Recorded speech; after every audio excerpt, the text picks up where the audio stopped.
In another corner of the world, negotiators at Panmunjom finally signed an agreement ending the hostilities in Korea.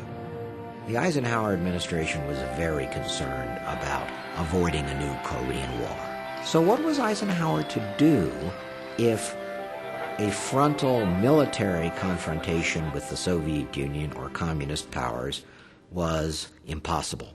Eisenhower thought that covert actions, clandestine actions using the CIA would be a much better way of projecting American influence abroad.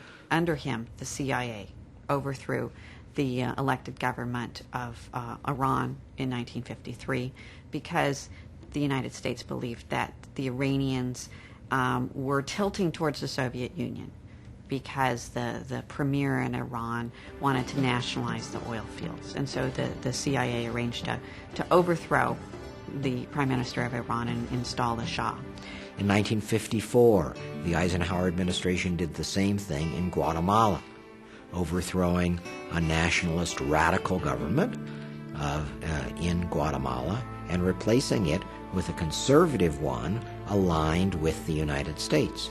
And so Eisenhower's idea was that you don't have these large-scale military conflicts, but you use the CIA, and then also you spend a lot of money on nuclear weapons and have the doctrine of massive retaliation, so that there's always this threat of global Armageddon, and that this will prevent any sort of large-scale war. And so it's sort of his attempt to have global domination on the cheap.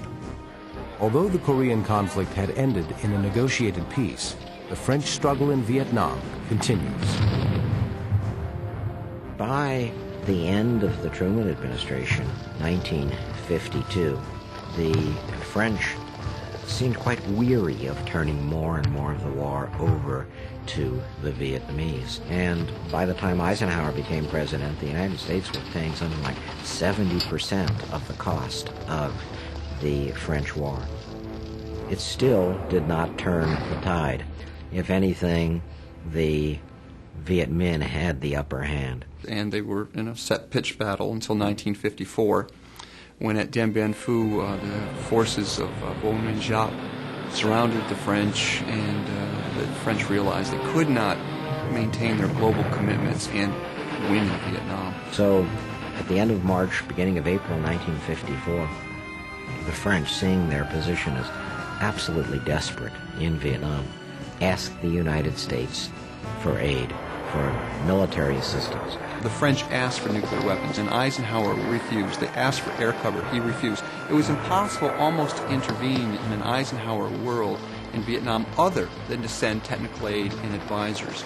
And it was clearly part of our anti-communist Cold War mentality that brought those Americans there, but they were very limited in their actions and in the scope of their activities. But what Eisenhower did say was Vietnam was very important, because if Vietnam, as he put it, fell, it would start a row of dominoes falling across Southeast Asia. Other areas of the world are also plagued by Cold War crises. Problems in the Formosan Straits between the People's Republic of China and Taiwan. Eisenhower again sought and got a non-military solution. The Hungarian Revolution, Eisenhower said, no, we cannot get involved in the Hungarian Revolution. Eisenhower kept the peace, and in a very difficult time. Sometimes these efforts put the United States at odds with its allies, as is the case in an attack on Egypt.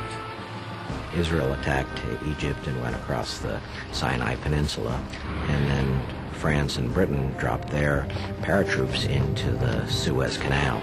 They said it was to protect the canal, but it had really been coordinated between the three countries. What made it so shocking for the United States was that their closest allies, Britain and France, didn't tell them anything about it. And it made the West look very bad in the eyes of the Arab world and the non-aligned world generally. Also, it happened just at the time the Soviet Union crushed the revolt in Hungary, in Budapest. The United States was trying so hard to portray the Soviet Union as an aggressor. And then came this invasion of Suez, and the United States found its own allies conducting aggression. So the United States reacted very firmly against all three, Britain, France, and Israel.